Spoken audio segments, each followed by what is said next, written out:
মুহতারাম হাজিরিন, যেটা বলতেছিলাম, যদি আপনি আর আমি আবার আপনার ছেলে সন্তান মেয়ে সন্তানকে যদি কোরআনে হাফেজ বানায় রাখতে পারি, কোরআনে হাফেজ বানায় যদি দুনিয়ায় রেখে যেতে পারি, তাহলে দুনিয়া তো আপনার লাভ, আখিরাত লাভ।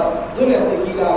দুনিয়াতে যখন আপনি মারা যাবেন, যখন আপনি লাশ হয়ে যাবেন, তখন আপনার ছেলে যখন আপনার কবরের পাশে দাঁড়ায়া রব্বির হামহুমা কামা রাব্বায়ানি সগীরা, রব্বির হামহুমা কামা রাব্বায়ানি সগীরা, এই দোয়া করে করে যখন আপনার জন্য মুনাজাত করবে, আপনার জন্য দোয়া করবে, তখন আপনার কবরের আযাব মাফ হয়ে যাবে।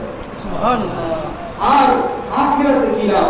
আখিরাতে লাভ তো বললাম যে যে মুঘল সম্রাটের মধ্যে বাদশা ছিল, বাদশা জাহাঙ্গীর, বাদশা জাহাঙ্গীরের ছেলে ছিল শাহজাহান, শাহজাহানের ছেলে ছিল আওরঙ্গজেব, আওরঙ্গজেবকে শাহজাহান মাদ্রাসায় পড়াইছে, মাদ্রাসায় পড়ানোর পর হাফেজুল কোরআন বানাইছে, হাফেজুল কোরআন বানানোর পর যখন বাড়িতে আসছে, বাবাকে বলছে, বাবা হাফেজুল কোরআন হয়ে আজকে আমি বাড়িতে আসছি, বাবা তো খুব খুশি।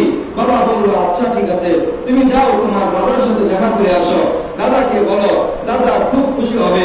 যখন দাদার কাছে গেছে, বাচ্চা জাহাঙ্গীরের কাছে যখন নাতি গেছে, নাতি যাওয়ার পরে বলতেছে, দাদা আমি তো কোরআনে হাফেজ হয়ে আজকে সম্পূর্ণ করে হাফেজ হয়ে আমি আজকে বাড়িতে আসছি, এই কথা যখন বলছেন, দাদা তো মন বেজার হয়ে গেছে, দাদা তেমন খুশি হয় নাই।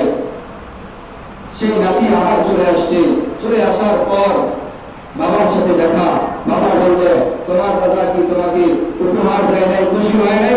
তখন ছেলে বলে, না দাদা তো তেমন খুশি হয় নাই, তেমন উপহারও আমাকে দেয় নাই, আমাকে কোনো বাহবাহও দেয় নাই। তখন আবার চলে গেল তার বাবার কাছে, শাহজাহান চলে গেল তার বাবার কাছে, জাহাঙ্গীরের কাছে, জাহাঙ্গীরের কাছে যাওয়া হলো, বাবা আমার ছেলে হাফেজুল কোরআন হয়েছে, তুমি কি খুশি হও নাই? কই না, আমি তো তেমন খুশি না।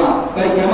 তোমাকে তেমন বেজার দেখা যায়। তাই খুশি হলে তো তুমি হবা, খুশি হলে তো তুমি হবা, কারণ তুমি তো জান্নাতের ভিতরে যখন যখন সকল মানুষকে যখন হিসাব নিকাশ করা হবে, তখন তো তোমার মাথার ভিতরে মুকুট পরানো হবে, উজ্জ্বল মুকুট পরানো হবে।